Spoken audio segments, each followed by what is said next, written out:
Bom, estamos dando continuidade ao estudo dos grafos. Isso é um assunto muito vasto, muito amplo, tem muita coisa ainda para se ver. Então essa aula 18 ainda será dedicada à continuidade do estudo dos grafos. Dessa feita nós vamos ver o grafos com pesos, quer dizer, de que forma nós vamos utilizar pesos nos arcos para resolver determinados problemas do mundo real. É isso que nós vamos começar a ver agora. Para começar o nosso assunto, propriamente dito, vamos ver um pouco sobre conectividade em grafos direcionados. Então imagine que você tem um grafo direcionado, que está aqui nessa figura do lado. Você tem um grafo cujos vértices estão começando em B, de B vai para A para E, de E e A vão para C, e de D vão para E. Então, até onde eu posso chegar a partir de A, B, C, D ou E? Bom, se nós estivéssemos utilizando um grafo não direcionado, então nós poderíamos considerar, ou a nossa matriz de adjacência, ela nos indicaria que é possível chegar a praticamente qualquer arco que esteja em linha ou que tenha um caminho a partir de onde nós consideramos a origem. Bom, nesse caso aqui não. Se nós começamos em B, nós podemos chegar a algum lugar, mas se nós começamos em C, nós não podemos ir para lugar nenhum, porque não é possível caminhar na direção contrária às direções dos arcos. Então, nesse caso, não é possível chegar de C a lugar nenhum. Isso é que nós temos que estar preparados então, para tratar. Nós temos que considerar o nosso programa tratando o grafo, tratando as direções dos arcos do grafo. Nesse caso, então, para encontrar um caminho de um lugar para outro, aí fica um pouco mais complicado. Não basta encontrar uma ligação, uma conexão entre A e B e C para achar uma conexão entre A e C. É preciso que essa conexão esteja na direção dos arcos, esteja um caminho seja feito seguindo a direção dos grafos. Bom, um algoritmo que é usado para identificar caminhos em grafos direcionados é o chamado algoritmo de Walsall, que ele faz a seguinte coisa: ele modifica a matriz de adjacências construindo uma coisa que se chama fecho transitivo. Então essa estrutura ela permite verificar instantaneamente o fecho transitivo se um vértice dado pode ser alcançado a partir de outro. Então esse algoritmo aqui ele modifica a matriz de adjacências, criando esse fecho transitivo, e em consultando esse fecho transitivo, nós poderemos saber se existe caminho de qualquer nó a qualquer nó de um determinado grafo, de qualquer nó ou qualquer vértice a qualquer vértice, como queira. Qual é a ideia básica do algoritmo de Walsall? A ideia básica é que se você pode chegar a B a partir de A e a C a partir de B, então você pode chegar a C a partir de A. Transitividade, óbvio, né? Essa é a transitividade. Mas como é que a gente trata isso? Então imagine o gráfico que a gente estava vendo agora há pouco. Nós temos a origem em B e o final em C. Então esse gráfico contém essa matriz de adjacências. Observe o seguinte: a matriz de adjacências ela reflete a direção do grafo. Então, por exemplo, as linhas refletem o ponto de partida e as colunas refletem o ponto de chegada. Então, aqui a partir do A, por exemplo, eu tenho nessa linha do A todos os arcos partindo do A e chegando a algum dos outros arcos. Por exemplo, existe um arco partindo do A e chegando no C. É o que nós podemos ver aqui. Mas não existe um arco saindo do C, olha aqui embaixo, e chegando no A, é zero. Então a matriz já modificou. Antes nós tínhamos a matriz duplicada, tanto de um lado quanto do outro. Agora não. Agora nós temos a matriz começando nas linhas específicas e terminando nas colunas. Essa é a direção do grafo. Bom, então nós temos o grafo abaixo. Tá desse grafo, está direcionado, a gente já até tinha visto isso na aula passada. Bom, então vamos iniciar a aplicação do algoritmo de Walsall. Começamos pela primeira linha. Pegar a linha A e vamos verificar. Encontramos então que A tem uma linha saindo de A e chegando em C. Bom, então sabemos que A é conectado a C. Mas alguém é conectado a A? Quer dizer, alguém é conectado a A para que eu possa dizer que esse alguém também é conectado a C? Então vamos ver. Se a gente soubesse da existência de qualquer caminho X para A, então com certeza nós saberíamos também que existe um caminho X para C. É isso que eu perguntei agora há pouco. Bom, e onde é que estão os caminhos que chegam em A? Os caminhos que chegam em A estão na coluna do A. Se eu comecei a analisar pela linha do A, se eu encontrei um caminho que vai de A para alguma coisa, eu tenho que depois que ver se alguém chega em A. Quem é que chega em A? Tenho que ver todos os arcos que chegam em A. Quem chega em A é o B. Então, no caso, o B está conectado ao A. Podemos ver aqui, nesse novo ciclo, que o B chega em A. Isso quer dizer o quê? Isso quer dizer que existe um caminho também de B para C. Ou seja, na realidade é de A, né, para C e de B para A. Mas, por transitividade, eu digo que existe um caminho de B para C. Então, se eu modifico a minha matriz de adjacências, coloco uma aqui para indicar que existe caminho de B para C. Essa é a nova matriz, já não é mais a matriz original de adjacências. A minha matriz agora já está começando a ficar no fecho transdito. Terminei a análise da linha A, eu vou analisar a linha B. Examinando a linha B, eu sei que existe um arco de B para A. E aí eu me faço a mesma pergunta. Será que existe alguém que é conectado a B, para que eu possa dizer que também é conectado a A? Aí eu examino a coluna B. Na minha coluna B, eu não encontro ninguém, não existe ninguém. Olha, essa coluna B está preenchida por zeros. Eu não tenho ninguém ligado a B. Então, não tem mais nada a fazer. Simplesmente eu sei que existe uma conexão de B para A.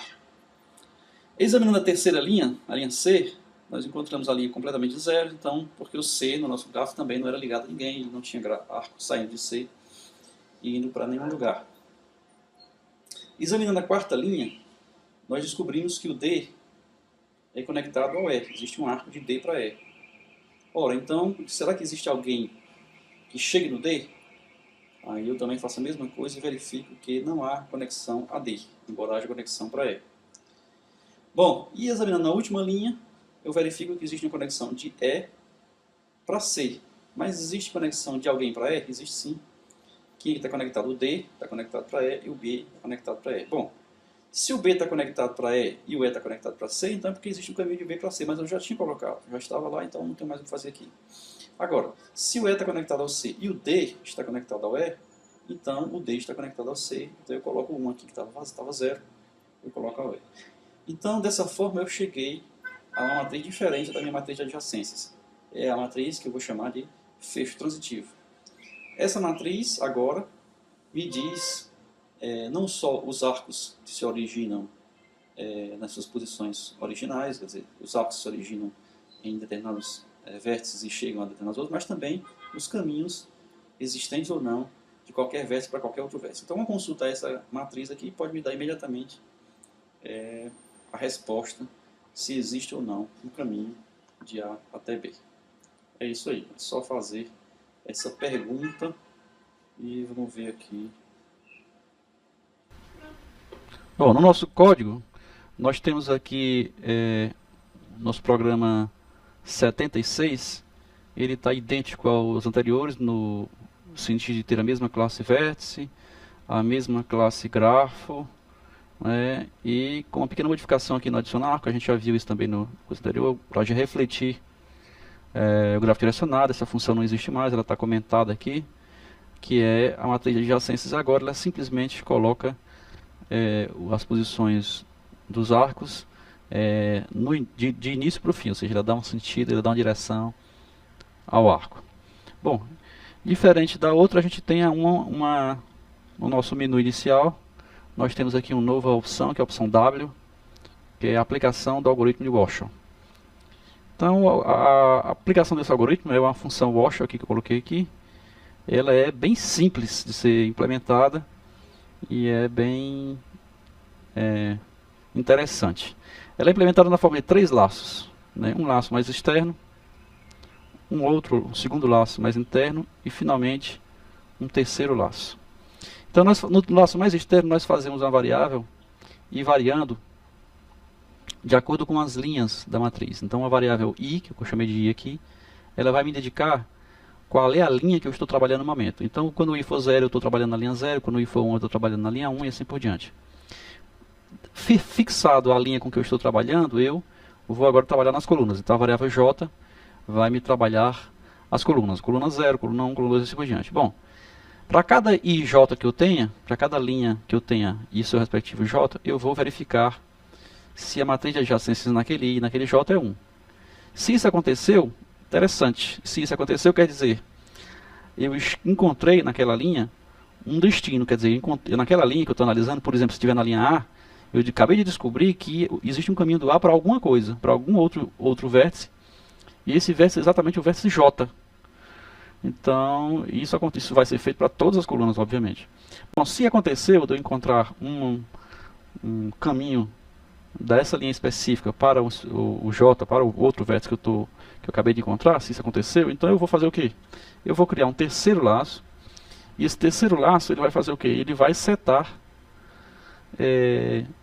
todos os uns que chegam no I, os que chegam naquela linha, ele vai encontrar a partir da utilização, ele vai tentar encontrar se existe algum Z, se em algum Z existe o caso que existe um caminho de Z para I, quer dizer, para a linha atual. Se existir, né, eu vou setar o caminho de Z para a coluna J. Então essa é a forma de colocar aquilo que nós vimos na transparência. Então é exatamente assim que se coloca.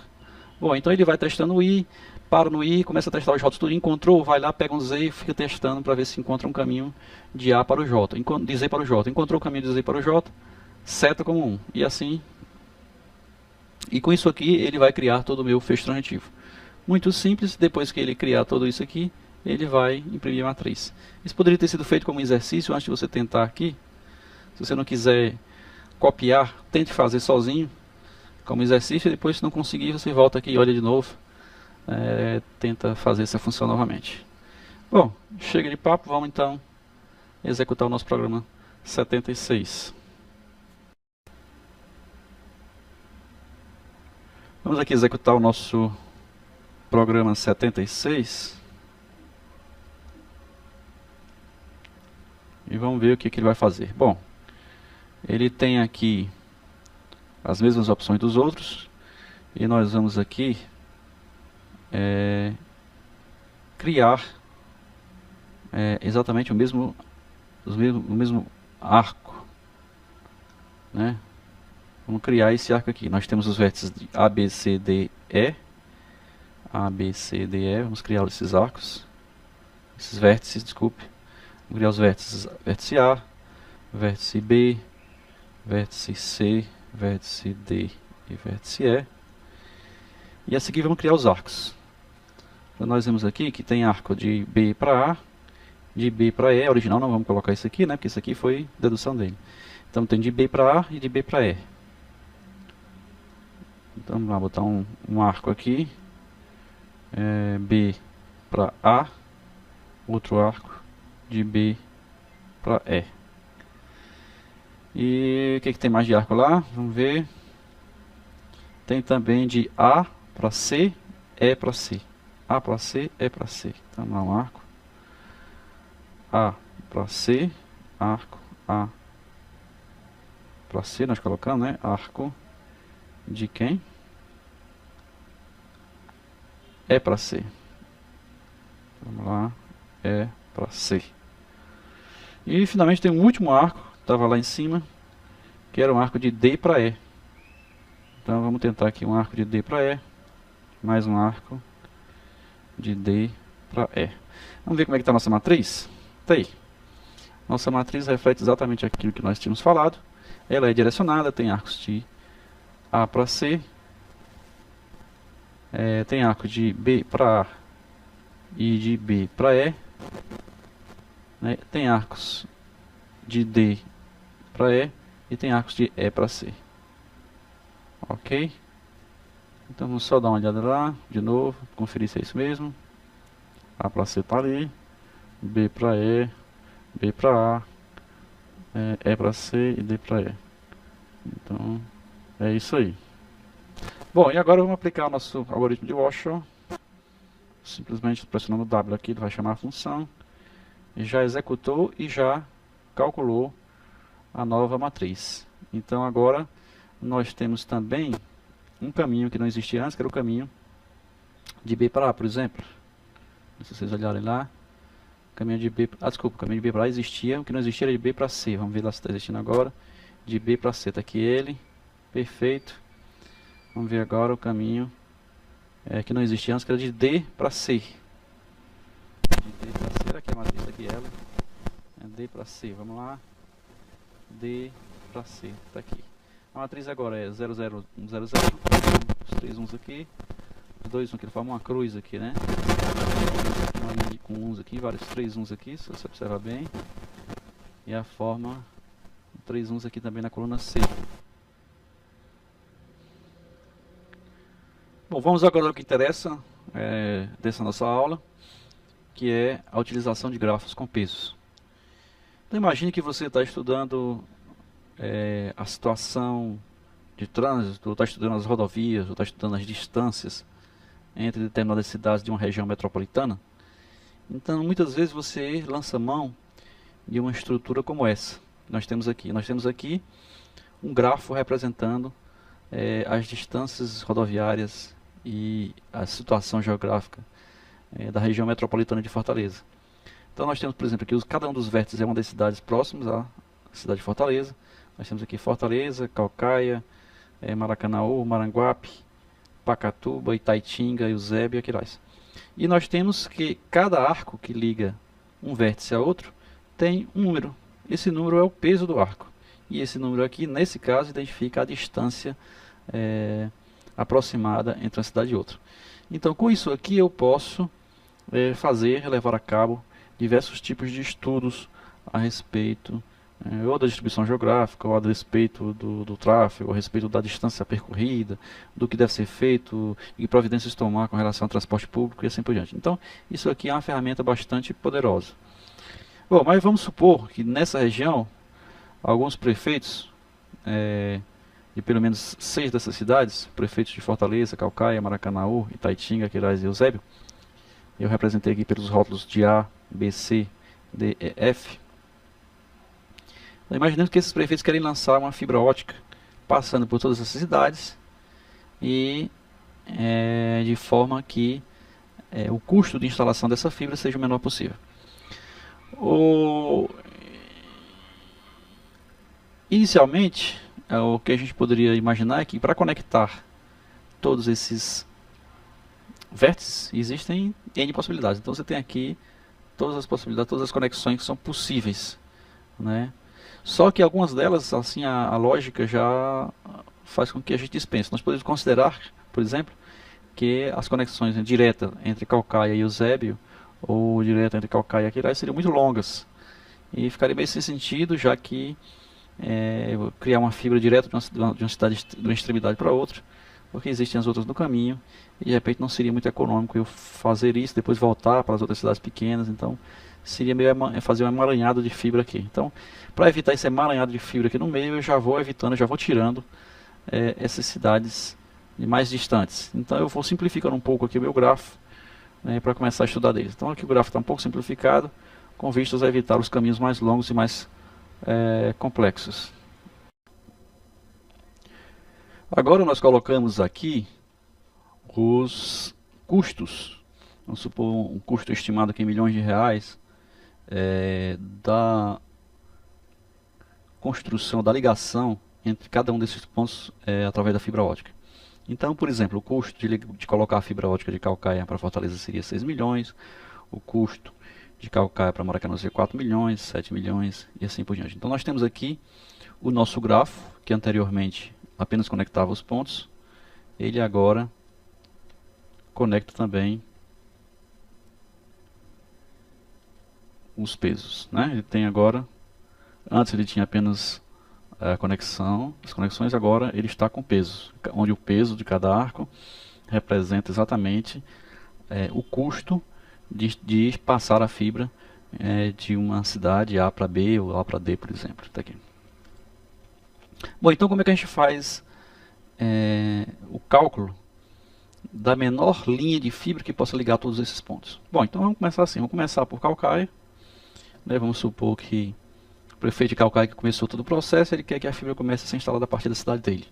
Ou vamos supor que o cabo de fibra ótica que chega dos Estados Unidos ou da Europa cheguem por Caucaia. Eles chegam aqui no estado, mas eu não sei exatamente se por Caucaia. Então vamos supor que eles chegam por Caucaia, e então a partir de Caucaia que você vai ter que traçar, vai ter que estender essa fibra. Bom, A partir de calcaia, né, você começa o processo. Então você cria uma lista, você vai criar uma lista, uma estrutura de dados que vai conter os arcos visitados. E essa estrutura de dados deverá estar ordenada pela ordem de custo. E você vai gerando, a partir da sua análise, dos caminhos que você pode seguir a partir do nó inicial. Então vamos lá. Você começa a partir de calcaia. Você tem que, a partir de calcaia, você analisa o primeiro arco. O arco de calcaia para Maracanaú, que vamos chamar aqui de AD. O arco AD tem peso 4. Então, você coloca na sua lista o arco AD inicialmente.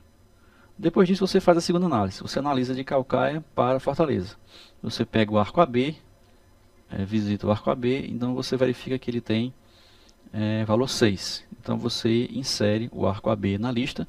Ele vai ficar em segundo lugar porque o AD tem o menor valor. E essa lista está sempre ordenada pela ordem de custo. Bom, então você tem duas escolhas a fazer, ou AD ou AB. Será que nós podemos tomar a decisão de passar a fibra diretamente por AD como sendo a decisão correta? Será que isso vai continuar sendo assim, independente da quantidade de cidades e de pontos diversos que a gente tem aqui para frente? Ou então a gente pode fazer uma análisezinha assim inicial. Você imagine que você tem uma cidade hipotética H e que é o custo tanto de D para essa cidade seja 1, quanto o custo de B para essa cidade seja 1.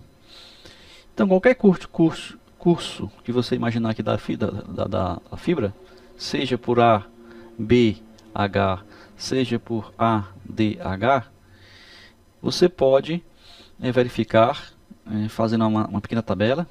Você pode ver que o custo de A passando por D até H indo para B, por exemplo, tem um custo 6. Então você soma 4 mais 1 dá 6. Se você for direto de A para B vai dar 6 inicialmente. E se você for passando de A para B, para H, para D, A, B, H, D dá o custo 8. Se você até mudar o início dele, imagine que você começasse em B. Então seria B, A, D, H, seria o custo 11.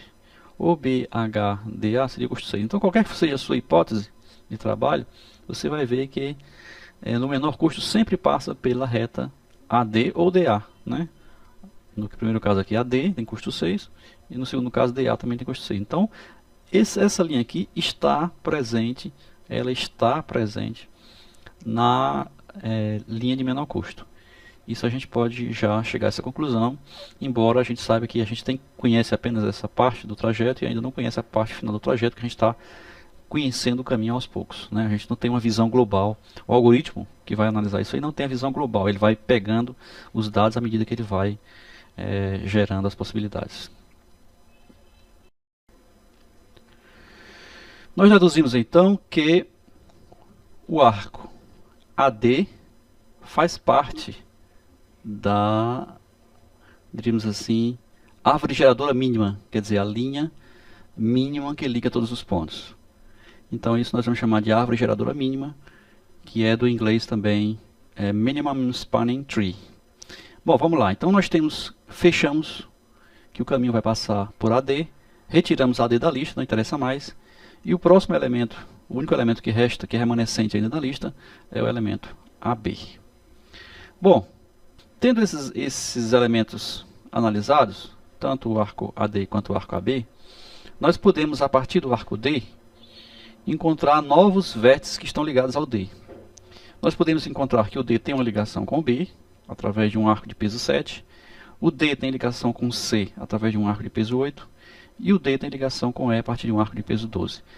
Ao fazer cada uma dessas análises, nós introduzimos na lista os arcos DB, DC e DE, na ordem em que eles aparecem na ordem dos seus pesos, ou seja, o primeiro vai ser DB com peso 7, o segundo vai ser DC com peso 8 e o último vai ser DE, desculpe, com peso 12.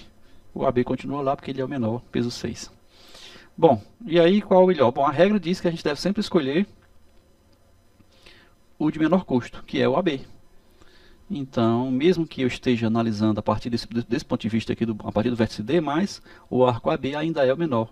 Então eu não espero muito, eu simplesmente ligo e faço a minha escolha. A minha escolha é sempre escolher o menor.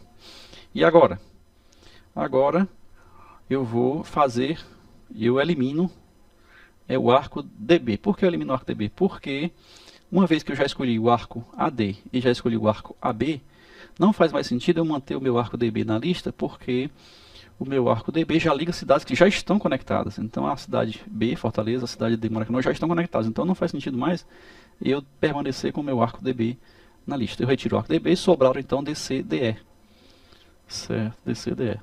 Bom, eu vou continuar a minha análise. Certo? A partir desse arco aqui, do arco B, eu posso fazer mais alguma investigação e chegar ao arco BC com peso 10 e o arco BE com peso 7 que eu introduzo na lista na ordem. Então BC vai ficar um pouquinho depois e o BE vai ficar um pouquinho depois. Eu tenho 4 arcos na lista, certo? E dos meus arcos, o próximo é sempre o elemento de menor custo, que é o BE. Então, tendo o BE, eu fecho que o meu arco vai ser o BE. Bom, eu removo o BE da lista, eu fecho que o caminho é esse, BE, removo o BE da lista e sobrou DC, BC e DE. Bom, dessa forma, eu já posso eliminar o arco DE, porque a cidade E já está conectada, a cidade D já está conectada, elimino o arco DE, não faz mais sentido ele permanecer na lista. E posso analisar os próximos arcos a partir do E. Do E eu posso ir para o C, do E eu posso ir para o F. Coloco os dois, o EC e EF na lista. Só que os custos deles são menores do que os anteriores, do que o DC, por exemplo, e do que o BC.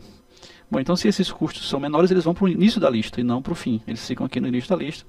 Então, o próximo elemento a ser escolhido vai ser novamente o menor. Então, eu escolho o arco EC, que é o menor. Retiro da lista, já estou fechando aqui a minha linha, né? Falta mais apenas fazer a análise a partir do C.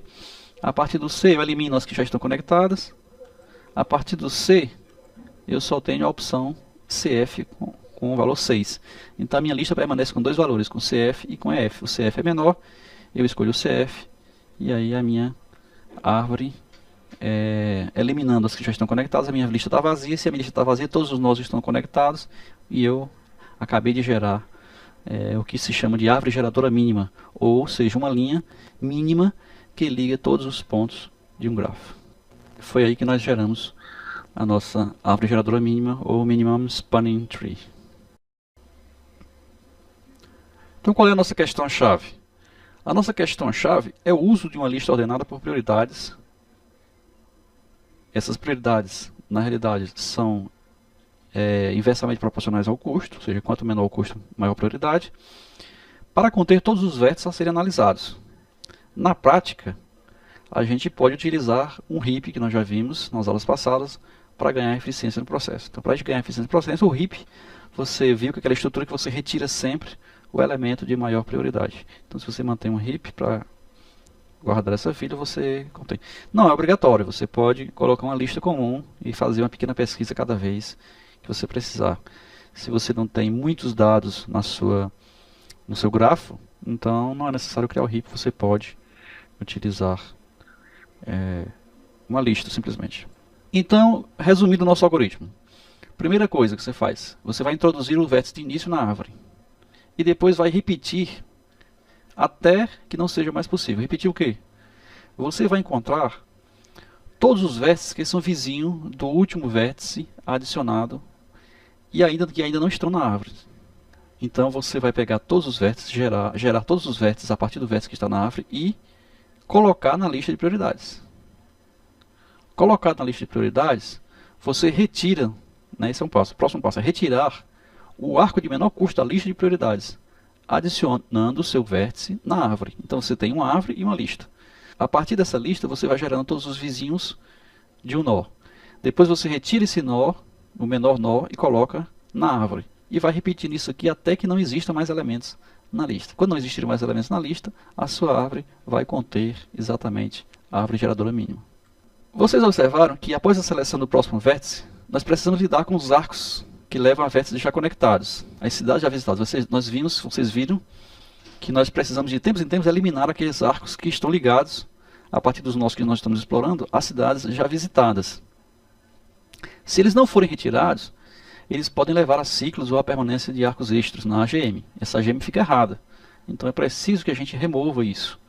Não sei se você lembra, mas, por exemplo, você inseriu recentemente o arco, esse arco aqui de peso 6 na África. Quando você inseriu esse arco, e esse arco já estava inserido, você gerou um arco aqui inútil, e que pode atrapalhar o nosso trabalho.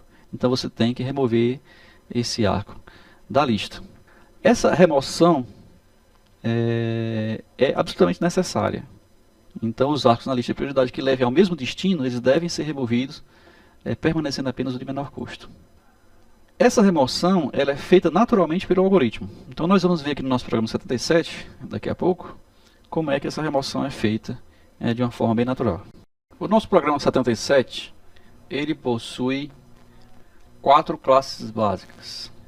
Então ele possui a classe vértice, a classe eixo, a classe lista prioridades e finalmente a classe grafo. Ele está um pouquinho diferente dos nossos programas anteriores. Na classe vértice, ela simplesmente contém 2 atributos, o rótulo e a variável está na árvore, que é também uma variável booleana, que quer dizer que contém o valor false ou true, dependendo se esse vértice aqui, esse objeto vértice, pertence ou não à árvore que nós estamos criando. A classe eixo, ela contém simplesmente um vértice de origem, o vértice de destino e a distância ou o comprimento do eixo. Ela tem um construtor e o construtor simplesmente recebe esses dados, início, fim e distância, e guarda esses dados. Então a classe eixo simplesmente para guardar esses dados. A classe lista de prioridades, ela é responsável por manter aquela lista que vai construir, que vai ser usada como estrutura de dados auxiliar para manter a árvore. Ela contém um construtor que cria uma lista de prioridades vazia inicialmente. Ela estabelece que o máximo, uma variável máxima, cujo valor é 20, e cria uma lista de prioridades com valor none até que ela possa ser preenchida com os dados que serão gerados durante o programa. Então esse é o construtor da classe lista de prioridades. Ela contém as funções inserir item, remover mínimo, remover um elemento n qualquer, obter o mínimo, o menor elemento da lista, calcular o tamanho da lista, verificar se está vazia, obter o elemento n da lista sem remover e encontrar um elemento na lista. Essas são as funções da classe lista de prioridades. Nós já vimos aqui a função do construtor, agora vem inserir item. Inserir item é muito fácil, ela simplesmente verifica, já se trata de uma lista ordenada, nós estamos usando aqui uma lista, nós falamos que poderia ser utilizado um heap, mas neste caso aqui, neste exemplo, nós estamos utilizando uma simples lista para calcular, para guardar os vértices, ou os arcos, desculpe, que estão sendo trabalhados. Então ele simplesmente cria uma variável j igual a 0, enquanto o j for menor que o tamanho, daí ele verifica se o arco a inserir, ele recebe um arco para inserir, se o tamanho do arco a inserir é maior ou igual a lista de prioridades índice j. Então se o tamanho do arco a inserir é maior ou igual à lista de prioridades índice j, ele já encontrou a posição, né? Ele vai inserir depois desse elemento, ele interrompe o laço, recalcula, ele interrompe o laço no caso, simplesmente se o arco for maior, ele calcula uma variável k, e enquanto o k for maior que j, ele verifica se de trás para frente qual é a posição correta para a inserção do arco a inserir. Então ele simplesmente ou aumenta o j ou diminui o k, né, de tal forma que o j e o k vão convergir para o ponto correto em que o elemento deve ser inserido. E então ele vai fazer o seguinte, ele vai abrir espaço, aqui no k ele vai abrir espaço para que o elemento seja colocado na posição j, certo? E assim por diante. Então essa função inserir item, ele simplesmente vai encontrar a posição correta do arco a ser inserido, de acordo com a distância que é o peso, né, a distância que é o peso do arco. De acordo com a distância, ele vai encontrar o lugar correto para inserir. Ele vai afastar, abrir espaço na posição correta e vai inserir lá, através dessa função aqui, vai inserir lá.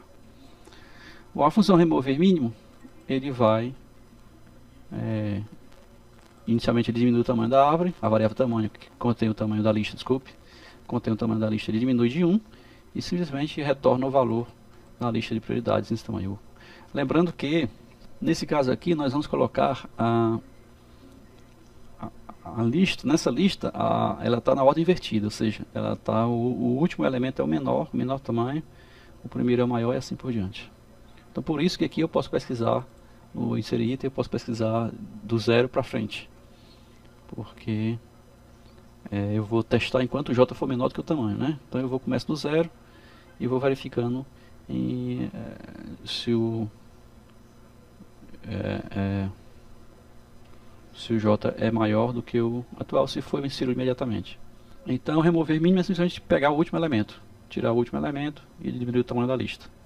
Remover N é pegar um elemento de número N, é simplesmente ir lá, retirar o último elemento, recalcular o tamanho da lista, resetar o tamanho da lista. É isso aí que ele faz, remover o N. Obter mínimo é simplesmente obter sem remover, ele não faz nada com o tamanho da lista, ele simplesmente retorna o valor do último elemento da lista. Tamanho, retornar a variável tamanho, ele simplesmente retorna o tamanho da variável. Está vazio, retorna se o tamanho for 0, então aqui ele faz uma operaçãozinha, testa se o tamanho é 0, se for ele retorna a verdade. Obtém N, ele retorna a lista de prioridades índice N sem remover. Encontrar, ele verifica se o vértice destino está na lista de prioridades. Se está, ele retorna a posição em que ele está, se não, ele retorna o -1. Então são essas as funções da nossa lista de prioridades. Aí nós temos agora a nossa classe graph. Nossa classe graph, ela cria uma variável que a gente chama aqui de infinito, com um valor bem alto, que é para a gente utilizar na inserção das variáveis, no controle do nosso grafo. Número de vértices máximo, no caso aqui é 20, pode mudar de acordo com o seu problema. Número de vértices inicial igual a 0. Lista de vértices do grafo, inicialmente vazia. Matriz de iniciação inicialmente vazia. Vértice atual é o 0. Fila P é a nossa lista de prioridades, então nós já criamos um objeto da classe lista de prioridades aqui, que vai pertencer ao grafo. Então o grafo vai ter dentro dele uma lista de prioridades, chamada fila P. Número de vértices na árvore por enquanto é 0, começamos com 0, esse número de vértices na árvore que vai aumentar ao longo do trabalho. Certo? E criamos nossa matriz de adjacências, inicialmente com valores bem altos, e depois nós vamos, ao longo da execução, nós vamos diminuindo esses valores, colocando os valores corretos. Uma função adiciona vértice, simplesmente pegar a lista de vértices e adicionar mais um vértice. Isso aqui a gente já viu nas outras aulas. Sempre que ele adiciona um vértice, ele pega o número de vértices e aumenta de 1. Adiciona arco, ele tem um início, tem um fim, tem um peso. Agora ele tem um peso. Então é simplesmente adicionar um arco com peso. Nesse caso aqui nós estamos utilizando a matriz de arcos com pesos sem direção. Então é só arco com peso. Vocês estão vendo aqui que nós introduzimos a matriz de índice, início e fim, e a matriz de adjacências, índice, fim e início, ambos com o valor do peso. Então a nossa matriz vai ser duplicada, tanto no canto superior direito quanto no inferior esquerdo. Então não estamos levando em consideração a direção aqui. Mostrar vértice, simplesmente receber um vértice e imprimir o valor do rótulo dele. É essa função aqui. E a nossa função principal, que é essa aqui. É essa função aqui, MSTW, que vai calcular, que vai gerar a nossa árvore geradora mínima. Certo? Essa função aqui ela utiliza uma outra função auxiliar, que é o inserir fila, P, inserir o vértice na fila de prioridades. Né? Então, antes de entrar nela, vamos ver aqui. Ele simplesmente recebe um vértice e uma distância. Certo? Ela encontra o índice do vértice, verifica se existe esse vértice que está entrando aqui. Verifica se esse vértice existe já na fila de prioridades. Se ele existir, verifica-se a sua distância antiga e verifica se a sua nova e verifica se a sua distância antiga, a distância que estava lá cadastrada, era maior do que a distância que está tendo que cadastrar. Se isso for verdade, a distância antiga for maior que a distância, significa que essa distância aqui é menor. Então eu removo o elemento da lista e simplesmente insiro esse eixo esse novo eixo como um novo elemento na lista. Dessa forma eu eliminei um com uma distância maior e guardei um com distância menor. Se esse elemento é igual a menos 1, ou seja, se ele não estava na lista, ele simplesmente é inserido na lista aqui nessa função. Então, se o índice não é igual a menos 1, ele, porque estava inserido na lista, ele é removido e colocado se o novo valor da distância for menor. Se ele não estava, ele simplesmente é inserido. Cria-se um objeto da classe eixo a partir desses vértices e insere-se esse eixo na fila de prioridades. A parte principal do nosso grafo é a função MSTW. É essa função que vai construir a nossa árvore geradora mínima. Ela começa simplesmente setando o valor do vértice atual para 0, por onde se inicia a geração da árvore, e depois ela cria um laço, onde a parte principal da função será executada. Então, praticamente, essa função será executada praticamente toda dentro desse laço. O que é que ela faz aqui dentro desse laço? Esse laço é a implementação daquele algoritmo que nós mostramos na transparência. Quer dizer, faça até enquanto for possível, ou faça enquanto for possível. Enquanto for possível significa que o número de vértices na árvore é menor do que o número de vértices menos 1. Se o número de vértices na árvore se aproximar do número total de vértices, então significa que todos os vértices estão na árvore, portanto uma árvore geradora mínima já foi gerada. Então ela vai ficar dentro desse laço somente enquanto o número de vértices da árvore for menor que o número de vértices total menos 1. Então o que ela faz aqui dentro? Ela primeiro seta o vértice atual, a sua variável está na árvore, passa a ser true. Então ela inseriu esse vértice, o primeiro vértice, o vértice 0, ela insere na árvore. Tem que começar por algum lugar, começa por ele. Bom, depois ela pega a variável número de vértices na árvore, aumenta de 1. Depois ela vai pegar para cada um dos vértices, ela vai testar se esse vértice é o vértice atual. Se for, ela não faz nada, simplesmente recomeça o laço, pega um próximo valor para o laço. Verifica se o vértice cujo valor é o valor, ou cujo índice é o valor de i, está na árvore. Se ele não é o atual, mas ele está na árvore, também não tem o que fazer, continua, porque ele não vai mais trabalhar com ele. É aqui que se ignora o que já está na árvore. Bom, a seguir, calcula a distância. A partir da matriz de adjacências, ela pega a distância do vértice atual para o vértice que está sendo analisado, para o vértice cuja posição está sendo analisada, o vértice i. Essa variável é importante. Então ela verifica se essa distância é infinito, quer dizer, muito grande, quer dizer que esse valor ainda não foi analisado. Então ela despreza isso aí, continua, recomeça o laço a partir do próximo i. Se ela chegou aqui, é porque ele calculou corretamente uma distância, essa distância não é infinito, o i não é o vértice atual da árvore, a lista de vértices que eu estou analisando não está, ou o vértice que eu estou analisando não está na árvore. Não está na árvore, não é o atual, e ele tem uma distância cadastrada para o vértice atual. Então, se isso existe, eu vou inserir ele na fila. Insiro o número i, o valor de i, ou seja, o índice do vértice, e insiro a distância. Coloquei na fila. E vou repetir isso aqui para todos os laços. Com isso eu vou gerando a minha fila de prioridades. Quando ele terminar esse laço aqui, ele vai ter lá uma fila de prioridades com os valores inseridos. Se terminado esse laço, a fila de prioridades tiver tamanho 0, é porque o grafo é um grafo sem conexões. Não tem grafo conectado e, portanto, ele pede para pressionar Enter e interrompe o programa. Não tem o que fazer. Não se tem forma de obter uma árvore geradora mínima a partir de um grafo não conectado. Mas se ele não retornou aqui, existe uma fila de prioridades, ela não é de tamanho 0, ela está lá, ele gerou toda a fila de prioridades está lá, então ele vai simplesmente agora, nós ainda estamos dentro do while, né? Observe que nós ainda estamos dentro do while, ele vai simplesmente, agora sim, uma vez que ele fez todos os cálculos e inseriu uma lista de fila de prioridade, ele vai começar a gerar nossa árvore. Ele vai gerar a árvore como? Pegando a fila e removendo o mínimo da fila. Então o vértice de origem vai ser o eixo, ponto vértice de origem do eixo. Então eu guardei essa variável. Essa variável aqui vai me conter o vértice de origem desse eixo aqui, que é exatamente o mínimo da fila de prioridades. Então esse eixo é o mínimo da fila de prioridades, né? É o eixo que tem a menor, tem a mais alta prioridade, ou seja, a menor distância para o vértice analisado. Eu verifico o vértice de origem, exatamente o vértice de origem desse eixo. E eu faço o vértice atual como sendo o vértice destino desse eixo.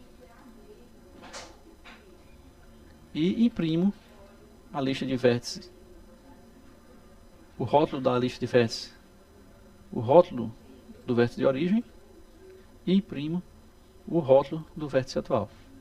E assim por diante. Então isso aqui é na hora que ele faz a seleção do menor valor e ele imprime, né, a sequência de rótulos, tanto o rótulo atual quanto do próximo, tanto o rótulo do vértice atual quanto do rótulo do próximo vértice, que está conectado ao vértice atual pela menor distância. É isso que ele faz aqui, a seleção da menor distância que ele faz aqui. E o laço recomeça, e aí ele tem sempre um vértice atual e tem sempre um próximo vértice de menor distância. Ele vai imprimindo e vai fazendo isso aqui na sequência. Bom, depois que ele terminar esse laço aqui, a árvore já foi construída e já foi impressa, que essa parte aqui imprime a sequência de nós, os arcos como queiram a serem visitados. Ele simplesmente libera a nossa árvore, ou seja, a nossa lista de nós que está na árvore, libera todas essas variáveis, e aí nós podemos executar o programa de novo, fazer qualquer outra coisa. Essa a principal função, ou seja, a função que gera a nossa árvore mínima. Na nossa função main, nós simplesmente criamos o objeto graph e nós adicionamos os vértices naquela sequência A, B, C, D, E, F, que são os vértices que serão inseridos nos índices respectivos 0, 1, 2, 3, 4, 5.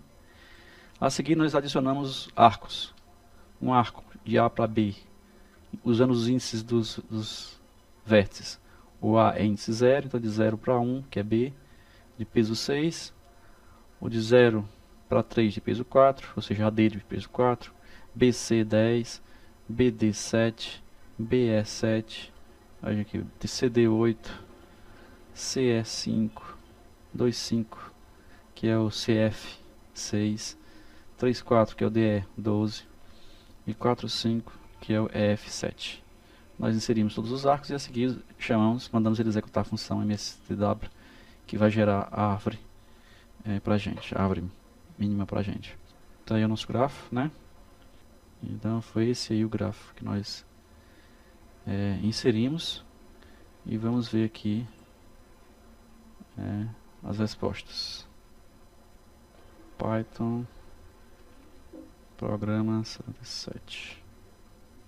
Bom, então ele simplesmente me dá a resposta: AD, AB, BE, SC e CF, que é exatamente a nossa árvore geradora mínima.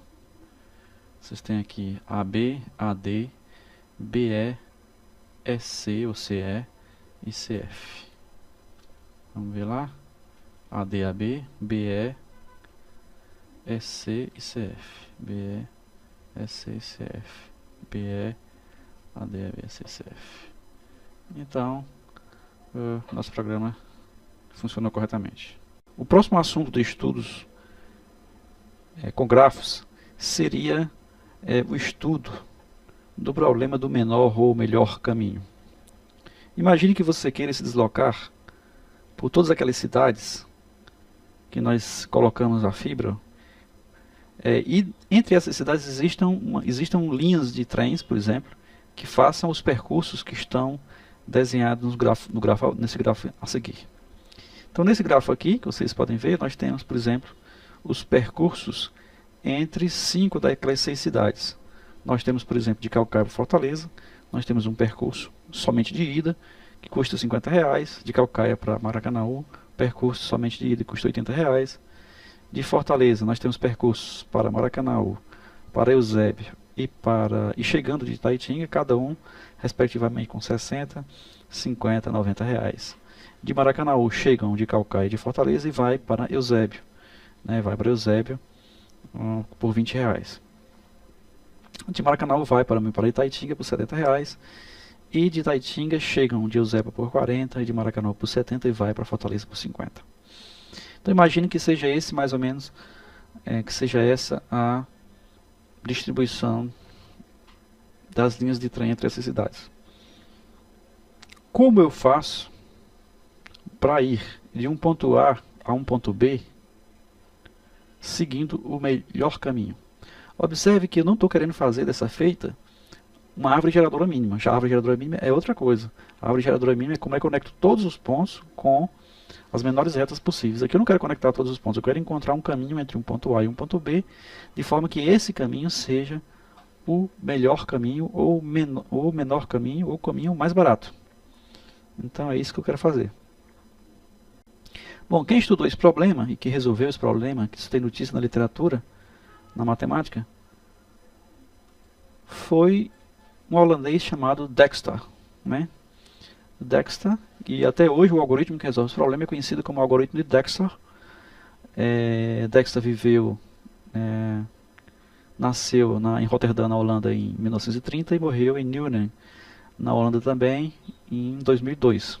Estudou no Centrum de Mathematische, Eindhoven University of Technology e na University of Texas, em Austin. Ele estudou nessas instituições, trabalhou nessas instituições e desenvolveu o que foi conhecido e que hoje é utilizado como algoritmo de Dijkstra, que é o algoritmo do menor caminho. Ele encontra o menor caminho de um vértice a outro no grafo, mas surpreendentemente ele não encontra somente o melhor caminho de um vértice a outro, ele encontra o melhor caminho de um vértice a todos os outros vértices do mesmo grafo. É assim que funciona. Como é que funciona? Então o computador ele não tem uma visão global de todos do grafo de uma vez só. Ele não pode manipular o grafo de uma vez só. Ele começa manipulando, como a gente tem feito em todos os programas até aqui, manipulando os elementos à medida que ele vai avançando na lista de vértices, ou à medida que ele vai avançando dentro do grafo. Ele vai manipulando elemento a elemento. Então o que ele faz? O nosso problema aqui é qual o menor custo de ir de Calcaia, que é o vértice A, até qualquer outra cidade. Então as cidades são Fortaleza, Eusébio, Maracanaú e Itaitinga, as 4 cidades que estão interligadas por linhas de trens. Bom, na estação de Calcaia nós nos dirigimos ao guichê e descobrimos que a viagem para Fortaleza custa R$50. E descobrimos que a viagem para Maracanaú custa R$80. Então nós vamos fazendo aqui a nossa tabelinha. Nós preenchemos aqui a nossa tabelinha. Sabemos que de A para B custa 50 e de A para D custa 80. Até o momento nós não temos conhecimento de A para D, de A para C, porque não há linha direta de A para C nem de A para E. Então o que é que eu faço? Eu tenho meus funcionários, meus agentes, envio um agente para Fortaleza, envio um agente para Maracanã e lá esses agentes vão me dizer qual é o caminho para as próximas cidades.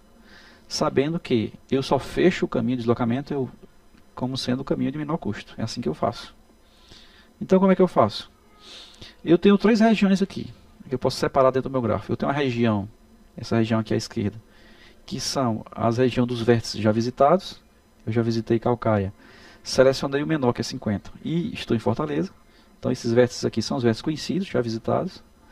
Tem os vértices conhecidos, porque a partir de Fortaleza eu posso me dirigir ao guichê e saber que custa 60 para Eusébio e saber que custa 90 para Maracanaú. Então eu também já sei que custa 80 de Calcaia para Maracanaú. Então esses vértices aqui são os vértices que eu acabo de tomar conhecimento, mas não fechei questão a respeito de qual seria o trajeto a percorrer.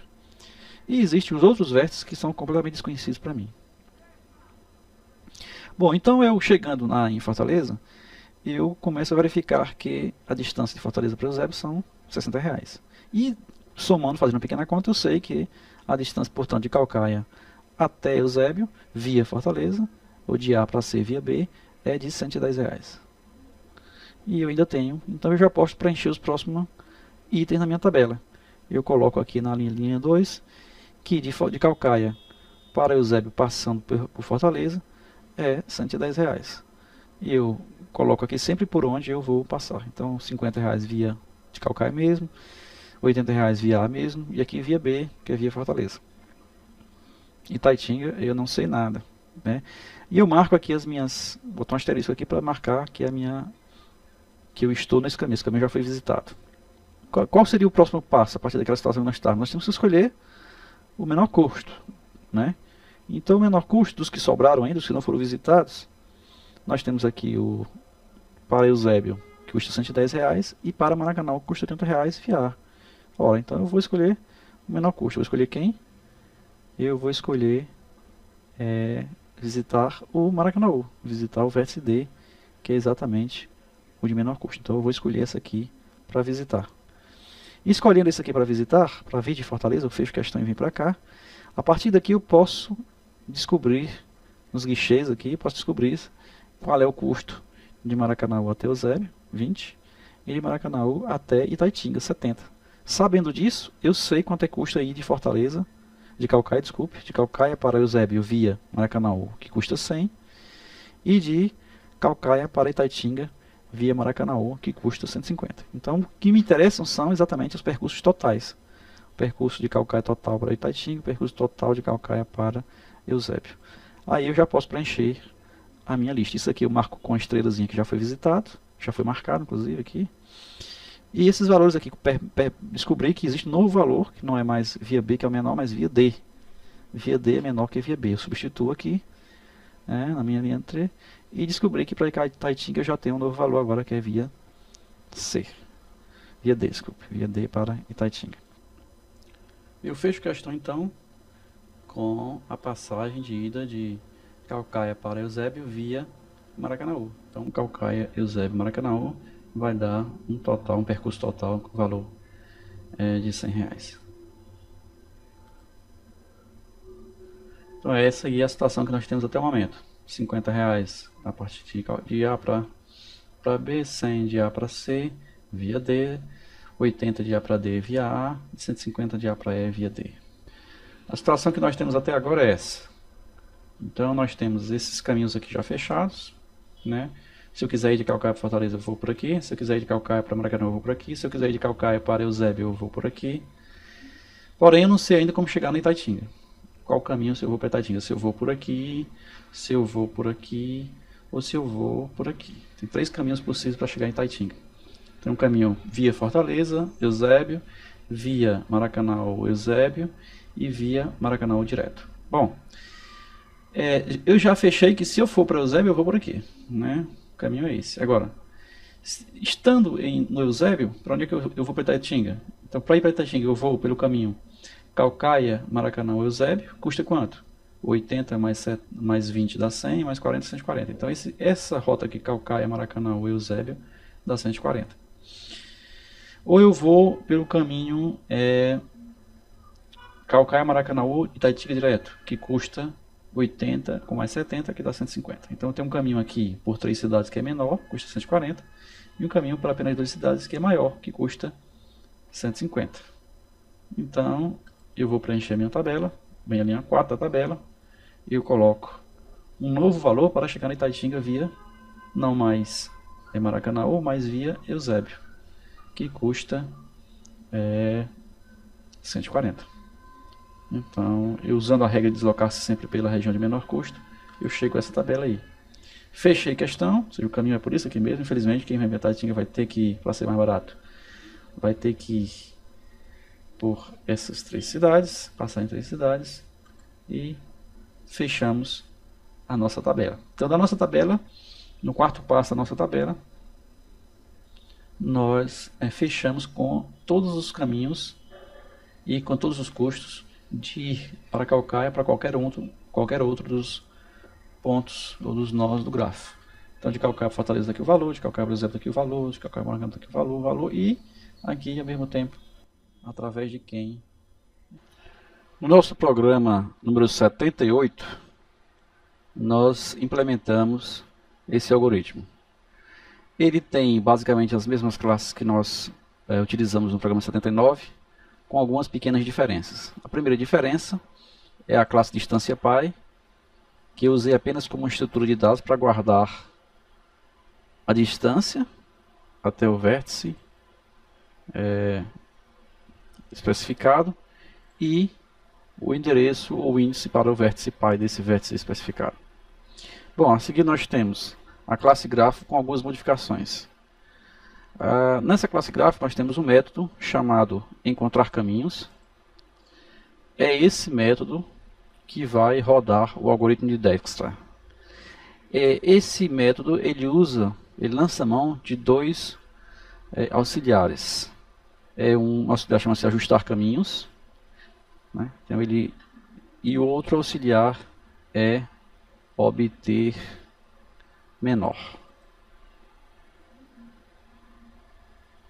Então vamos ver aqui passo a passo como é que funcionam esses métodos.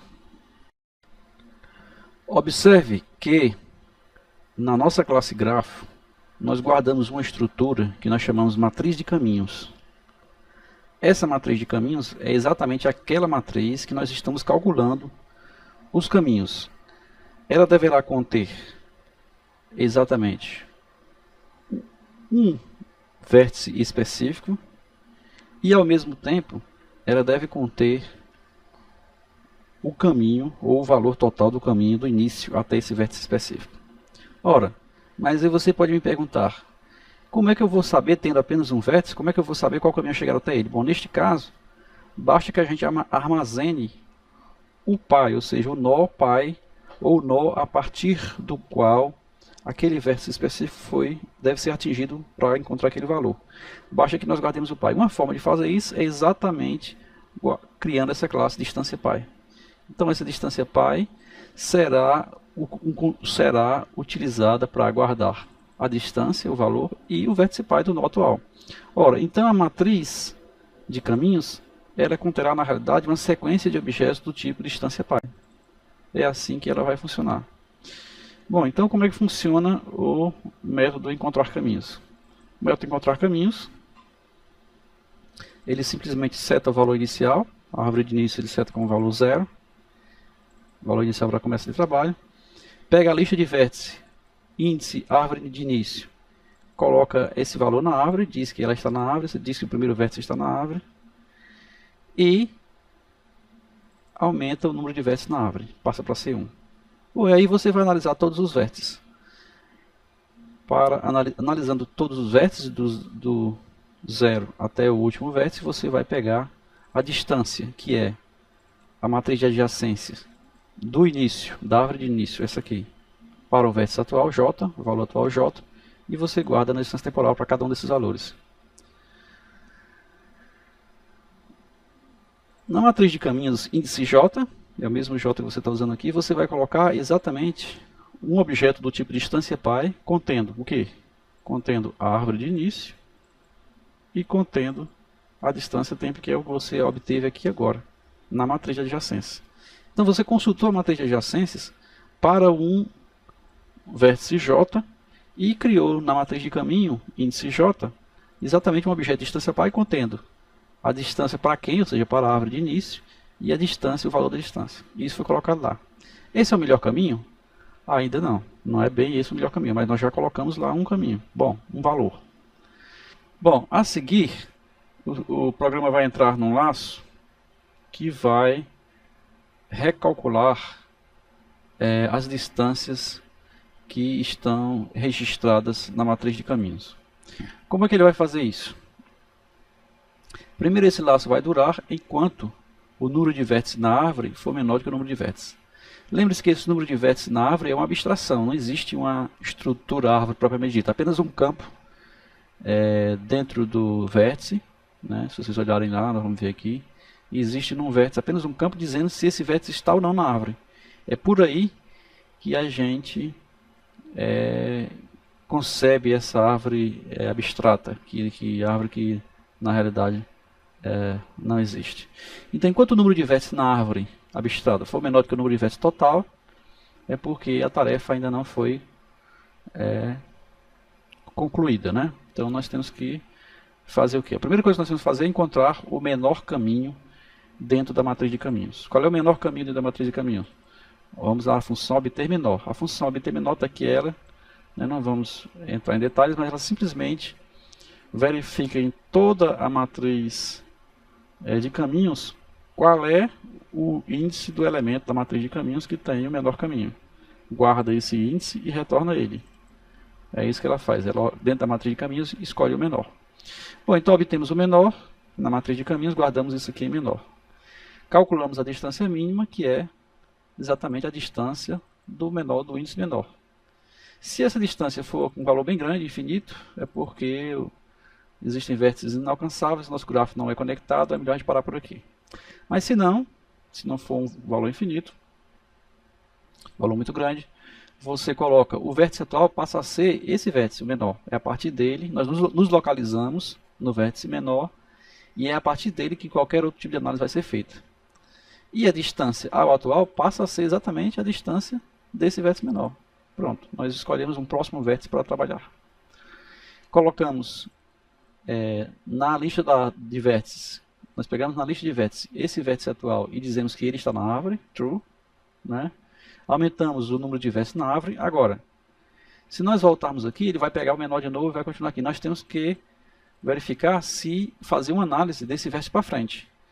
E essa análise é feita de novo através de um método chamado ajustar caminhos.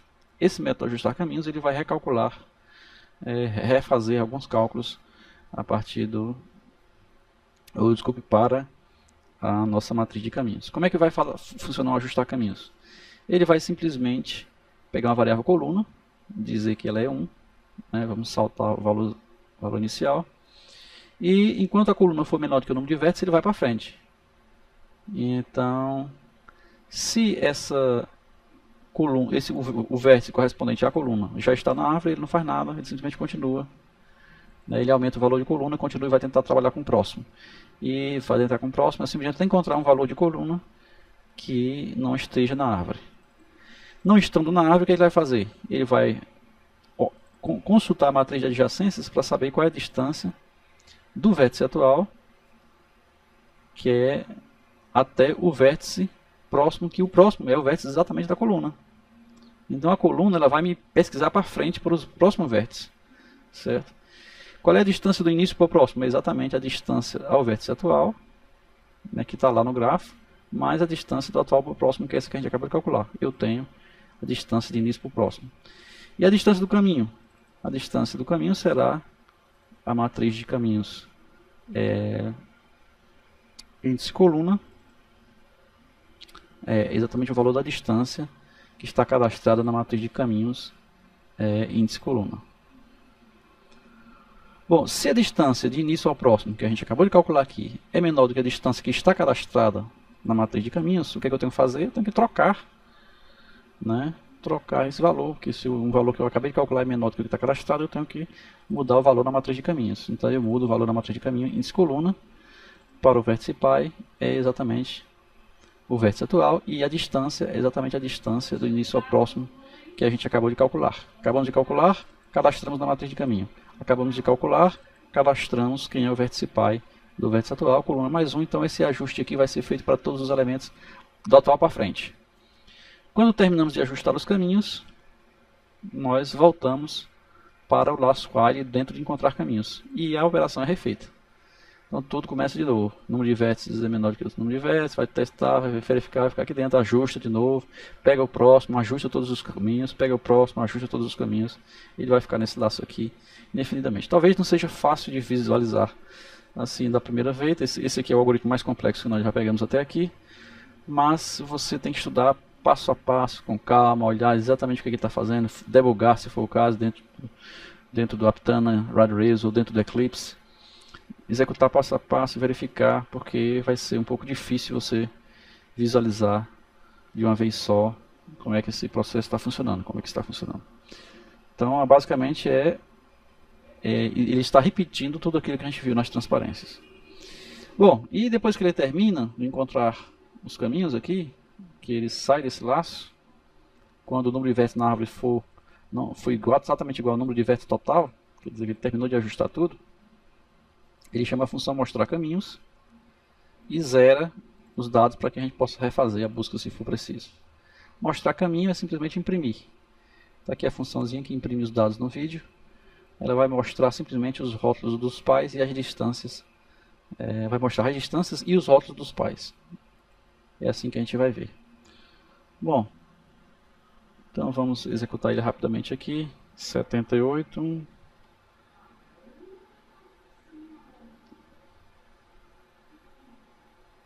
E ele nos dá essa resposta aí. Então ele mostrou uma tabelinha aqui. Vou tentar reduzir aqui. Está muito grande. Está colocando uma linha só. Tá aqui, uma linha só, ele mostrou que para chegar em A, a distância é infinita e o valor é a partir do A, quer dizer, isso aqui não interessa porque de A para A não faz sentido. Mas para chegar em B, a distância é 50 e a gente vai enviar de A direto para B. Para chegar em C, a distância é 100 e a gente vai enviar D. Para chegar em D, a distância é 80 e a gente vai enviar A. Para chegar em E, a distância é 140 e a gente vai enviar C.